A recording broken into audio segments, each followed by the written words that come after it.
유럽연합 하면 뭐가 떠오르시나요? 아마 하나의 깃발, 또 단일 시장, 하나의 공동체 같은 이미지가 먼저 생각나실 겁니다. 그런데요, 정의라는 문제로 들어가면 이야기가 완전히 달라집니다. 이 연합이 갑자기 수십 개의 다른 얼굴을 보여주거든요. 오늘은 겉으로 보이는 통일성 뒤에 숨겨진 유럽의 정말 놀랍도록 다양한 사법제도의 세계로 한번 들어가 보겠습니다. 그래서 바로 이 질문부터 던져봐야 합니다. 유럽연합의 정의는 과연 하나의 모습일까요? 아니면 나라마다 전혀 다른 모습들을 하고 있을까요? 정답부터 바로 말씀드릴게요. 하나의 시스템이 아닙니다. 수십 개가 존재해요. 유럽연합이라는 이 거대한 이름 아래 각 회원국들은 저마다 고유한 역사와 철학을 담은 자신들만의 사법제도를 운영하고 있는 거죠. 바로 이 점이 오늘 우리가 파헤쳐볼 핵심입니다. 오늘 우리의 탐험을 이끌어줄 지도는 바로 2009년에 나온 한 보고서입니다. 당시 27개 회원국의 사법 시스템을 아주 속속들이 들여다본 자료인데요. 이걸 통해서 우리는 마치 타임캡슐을 열어보듯 2009년 특정 시점의 유럽 사법 지도가 어땠는지 생생하게 들여다볼 수 있을 겁니다. 자, 그럼 가장 근본적인 차이점부터 한번 시작해볼까요? 유럽의 사법 제도를 떠받치는 두 개의 거대한 기둥이 있습니다. 바로 대륙법과 보통법이죠. 사실상 거의 모든 차이점은 바로 여기서부터 시작된다고 해도 과언이 아닙니다. 먼저 대륙법입니다. 대부분의 유럽 국가들이 따르는 시스템인데요. 이름에서 알 수 있듯 로마법에 뿌리를 두고 있고 가장 큰 특징은 모든 법이 아주 체계적인 법전에 딱 명시되어 있다는 겁니다. 그럼 판사는 뭘 할까요? 이 법전을 정확하게 해석하고 적용하는 역할을 하는 거죠. 그런데 보통법은 접근 방식이 완전히 달라요. 여기는 법전보다 과거의 판결, 그러니까 판례가 법의 기준이 됩니다.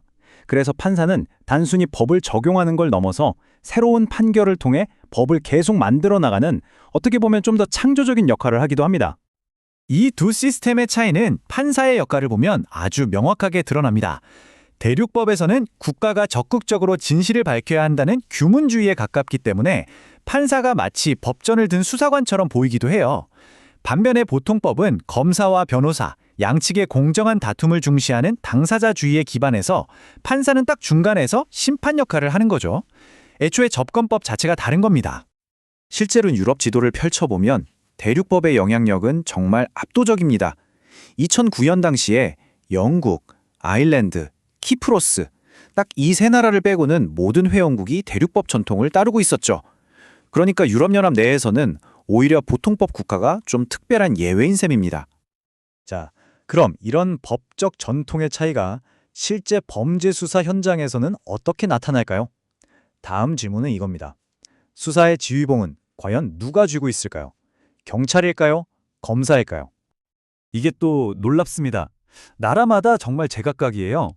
물론 대부분의 나라에서는 경찰이 수사를 주도하긴 합니다. 그런데 이탈리아 같은 곳에서는 검사가 수사를 이끌고요.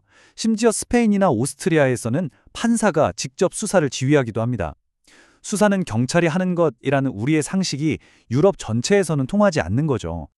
바로 이 지점에서 적극적 판사라는 개념이 중요해집니다.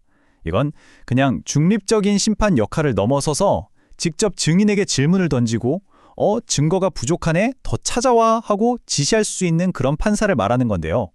앞에서 이야기했던 대륙법의 수사관 같은 판사 역할과 딱 맞아떨어지는 개념이죠. 그리고 데이터가 이걸 딱 보여줍니다. EU 회원국 대다수인 무려 17개국에서 판사는 그냥 소극적인 심판이 아니라 재판을 적극적으로 이끌어가는 역할을 하고 있었어요. 유럽 사법 시스템의 무게중심이 어디에 있는지를 아주 명확하게 보여주는 대목입니다. 자, 이제 아마 가장 놀라우면서도 우리 삶과 가장 밀접한 차이점을 한번 살펴보겠습니다. 바로 한 사람에게 범죄에 대한 법적인 책임을 물을 수 있는 나이, 그러니까 형사 책임 연령입니다. 믿기 어려우실 수도 있는데요. 아일랜드에서는 불과 만 7살부터 형사 책임을 질 수 있습니다. 네, 7살입니다. 바로 옆 나라인 영국 역시 만 10살로 기준이 굉장히 낮은 편에 속합니다. 흥미롭게도 보통법을 따르는 두 나라가 나란히 가장 낮은 연령 기준을 가지고 있다는 점이 눈에 띄네요. 그런데 정반대편에는 어떤 나라들이 있을까요? 벨기에, 프랑스, 이탈리아를 포함한 6개 나라에서는 우리가 흔히 성인으로 생각하는 만 18세가 되어야 비로소 형사 책임을 묻습니다. 방금 본 7살과는 정말 엄청난 차이죠. 그러니까 핵심은 바로 이겁니다.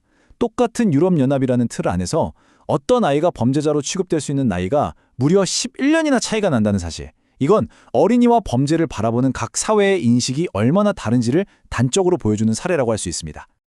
이번에는 시선을 좀 돌려보겠습니다. 평범한 시민들 그리고 범죄 피해자들은 이 다양한 사법제도 안에서 어떤 역할을 맡게 될까요? 과연 정의는 전문가들만의 영역일까요? 우리가 흔히 아는 배심원 제도와 비슷하다고 생각하시면 쉬운데요.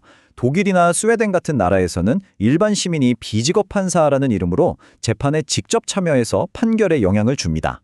하지만 체코나 네덜란드 같은 나라에서는 어림도 없죠. 재판은 오직 전문 법관의 영역입니다. 시민 참여에 대한 철학 자체가 완전히 다른 거예요. 그럼 범죄 피해자에 대한 지원은 어떨까요? 오스트리아, 독일, 영국 같은 나라들에서는 국가가 직접 나섭니다. 피해자에게 보상금을 지급하면서 그 책임을 지는 거죠. 이건 피해자 구제를 개인의 불운으로만 보지 않고 사회 전체의 의무로 바라보는 관점이라고 할 수 있습니다. 하지만 정반대의 철학도 존재합니다. 프랑스나 스페인 같은 나라들에서는 보상의 책임을 가해자에게 직접 묻습니다.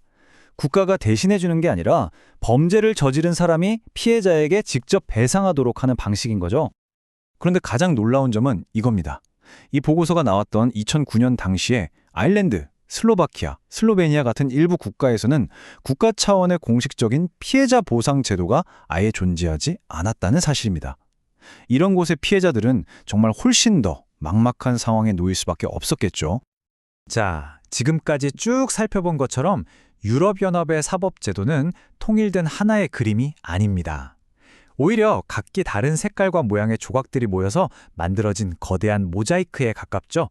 대료법과 보통법의 차이부터 시작해서 수사 주체, 형사 책임 연령, 시민 참여와 피해자 구제까지 정말 모든 면에서 놀라울 정도의 다양성을 보여주었습니다.